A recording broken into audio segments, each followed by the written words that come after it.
ایک دن میں اپنے پاپا کی قبر پر اپنے ہسبینڈ کے ساتھ گئی تو قبر سے پاپا کی مجھے آواز لگی، تو کیا قبر پر جانے والے شخص کو مردہ پہچانتا ہے کہ قبر پر میری بیٹی آئی ہوئی ہے؟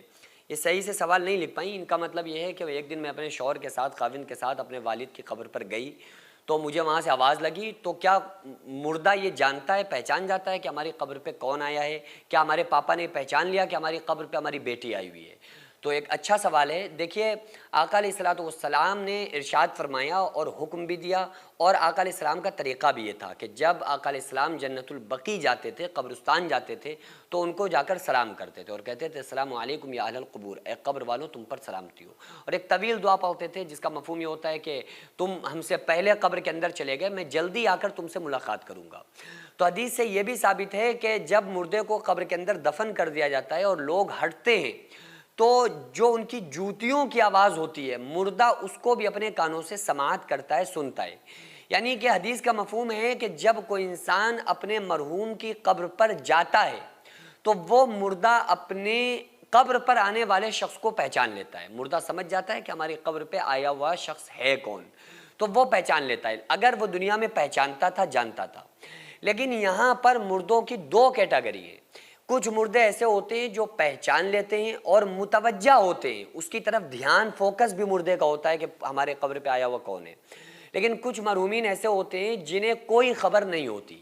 اس کی مثال میں آپ کو دوں تو بس ایسے ہی ہے کہ اگر اگزامپل میرے گھر میں کوئی آ جائے، ایسا شخص جسے ہم جانتے ہیں، پہچانتے ہیں، ہمارے رشتہ داروں میں سے، عزیز و قریب دوستوں میں سے، تو ظاہر سی بات ہے کہ ہمارے گھر کوئی آئے گا تو ہم اسے چائے پلائیں گے، ناشتہ کرائیں گے، بیٹھا لیں گے۔ اور اگر وہ اس ٹائم آئے جب ہم بیمار پڑے ہوں، خطرناک بخار چڑھا ہوا ہو، کوئی ہوش و حواس نہیں ہے، اب وہ وہی لوگ آ جائیں تو اب ہم کہیں گے کہ انہیں چائے پلاؤ، ہم کہیں گے انہیں بیٹھا لو؟ نہیں، ہم بھلے انہیں دیکھ لیں، پہچان لیں، لیکن ہمارے اندر یہ طاقت نہیں ہوگی کہ ہم ان کی طرف متوجہ ہوں یا ان سے بات کریں۔ تو یہ میں نے ایک مثال دی آپ کو کہ اسی طرح سے جو مرحومین اچھی جگہ پر ہوتے ہیں، یعنی قبر کے اندر، یا تو آقا علیہ السلام نے ارشاد فرمایا یا تو قبر جنت کے باغوں میں سے ایک باغ ہے یا جہنم کے گڑھوں میں سے ایک گڑھا ہے، تو مومن کے لیے جنت کا باغ ہوتی ہے۔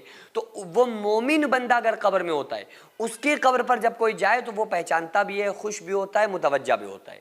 اور گناہگار بندہ جو عذاب میں مبتلا ہوتا ہے، بھلے وہ پہچان لے کہ ہماری قبر پہ آیا ہوا شخص ہے کون، لیکن نہ وہ اس کی طرف متوجہ ہوتا ہے، نہ اس کی طرف اس کا کوئی دھیان جاتا ہے، چونکہ وہ عذاب میں مبتلا ہوتا ہے، وہ خطرناک اس کے اوپر کارروائی ہو رہی ہوتی ہے، وہ عذاب میں ہوتا ہے۔ تو بہرحال چاہیے کہ مرحومین کو اصالہ ثواب کرے۔ اچھا، یہ قبر سے آواز کا آنا یہ کیا ہے؟ یہ عام طور پر انزائٹی ہوتی ہے، یہ ہر شخص کو انزائٹی ہوتی ہے۔ کسی کو انزائٹی بڑھ جاتی ہے سوچ، اور کسی کو ان کی نارمل رہتی ہے۔ تو جب یہ سوچ بڑھ جاتی ہے نا تو اس کو انزائٹی کہتے ہیں۔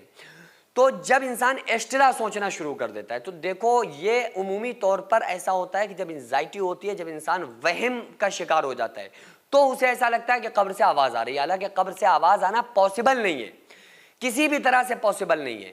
ہاں، اگر آواز ایسی لگی، کچھ ہوا، تو ہو سکتا ہے کہ ادھر ادھر کے جو مومنٹس ہوں ان کو آپ نے محسوس کیا ہو کہ شاید ہمارے قبر سے بابا کی آواز آ رہی ہے، پاپا کی آواز آ رہی ہے، یہ آپ کو لگا ہو سکتا ہے کہ ان کی آواز آپ کے مائنڈ کے اندر ہو، بسی ہو، اور آپ قبر پہ گئی ہو۔ اسی وجہ سے دیکھو، ویسے قبروں پر عورتوں کا جانا منع نہیں ہے۔ آقا علیہ السلام نے ارشاد فرمایا میں نے تمہیں قبروں پہ جانے سے روکا تھا، لیکن اب میں تمہیں اجازت دیتا ہوں کہ جایا کرو، کیونکہ اس سے آخرت کی یاد آتی ہے، دنیا سے بیزاری ہوتی ہے، تو قبر پہ جا کے آخرت کی یاد آئے۔ وہ ایسی جگہوں پر نہیں جہاں وہ دھکے لگ رہے ہیں اور بے پردہ ہو کر عورتیں جا رہی ہیں میلوں ٹھیلوں میں، وہاں نہیں، ایسی قبروں پہ جو دھسی ہوئی ہیں، باپ بیٹے کے قبر پہ وغیرہ وغیرہ جانے کی اجازت ہے، لیکن ان کو منع اسی کے لیے کیا گیا ہے کیونکہ عورت کم صبر والی ہوتی ہے، وہ جا کے رونا، پیٹنا، سوچنا، یہ ساری ایکٹیویٹیز وہ ہو سکتی ہیں اس کے ساتھ۔ اس وجہ سے ہی تو علماء نے منع کیا ہے کہ عورت کو قبر پہ جانے سے بچنا چاہیے، کیونکہ وہ جلدی کنٹرول نہیں کر سکتی اپنے جذبات پر۔ تو بہرحال یہ اسی طرح سے کسی عورت کا ان کا بھی کوئی جذبہ بڑھ گیا ہو اور انہیں قبر کے اندر سے آوازیں سنائی دے رہی ہوں، لیکن ایسا نہیں ہے، اور جو ویڈیوز میں دکھایا بھی جاتا ہے قبر سے آواز آ رہی ہے، یہ ہو گیا وہ ہو گیا، میں اس سے پہلے بھی بتا چکا ہوں یہ سب فراڈ ہوتا ہے. جو مر گیا اس کی آواز نہیں آ سکتی. آقا علیہ السلام نے سب بتا دیا کہ قبر میں ہو رہا کیا رہا ہے، مردہ آنے والے شخص کو پہچان رہا ہے نہیں پہچان رہا ہے. یہ ہم اس لیے مانتے اور بیان کرتے ہیں کیونکہ رسول اللہ صلی اللہ علیہ وآلہ وسلم نے ہم کو بتایا ہے، اور الحمدللہ ہم ایمان والے مسلمان رسول اللہ صلی اللہ علیہ وآلہ وسلم کی بات کو فوراً مانتے، چاہے وہ بات ہمارے سمجھ میں آئے یا نہ آئے. آقا علیہ السلام نے بتا دیا وہی ہمارے لیے دلیل ہے، ہم آنکھیں بند کر کے اپنے نبی صلی اللہ علیہ وآلہ وسلم کی بات کو مانتے ہیں. سوچیں کل قیامت کے دن جب ہر انسان اپنے اعمال کا محتاج ہوگا تو آپ کے لیے جنت میں ایک شاندار محل تیار ہوگا، کیونکہ آپ نے اللہ کے گھر کی تعمیر میں حصہ لیا تھا. یہ مسجد اور مدرسہ صدیوں تک عبادت، قرآن، آذان اور علم کا مرکز بنے گا. وہ ہر سجدہ، ہر تلاوت، ہر دعا آپ کے لیے صدقہ جاریہ بنے گی. رسول اللہ صلی اللہ علیہ وآلہ وسلم نے فرمایا جو اللہ کے لیے مسجد بنائے اللہ اس کے لیے جنت میں گھر بنائے گا. بھائیوں اور بہنوں، کیا آپ چاہتے ہیں جنت میں اللہ آپ کے لیے گھر بنائے؟ آپ کے پاس بڑا ہی سنہرا موقع ہے. ہم مسجد اور مدرسے کے لیے زمین خرید رہے ہیں. آن روڈ ہونے کی وجہ سے زمین کی قیمت تقریباً 2 کروڑ ہے، لیکن ٹائم ہمارے پاس بہت ہی کم ہے. بڑی کم مدت میں ہمیں یہ پیسہ مالک تک پہنچانا ہے. مالک تک قیمت نہ پہنچنے کے سبب ہمارا بیانہ بھی واپس ہو سکتا ہے. تو اس لیے آپ سے خصوصی گزارش ہے کہ آپ کو اس نبی کا واسطہ جو ہمارے لیے راتوں میں رو کر گئے، طائف میں پتھر کھا کر گئے، کہ آپ اس ویڈیو کو اگنور نہ کریں اور 100، 200، 500، 1000 جتنی آپ کی وسعت ہو اس کے مطابق آپ زیادہ سے زیادہ تعاون کریں. اب یا تو آپ اس کو فراڈ کہہ دیں یا یہ کہہ دیں کہ پیسہ کمانے کا کوئی نیا چکر ہے اور ویڈیو چھوڑ کر چلے جائیں.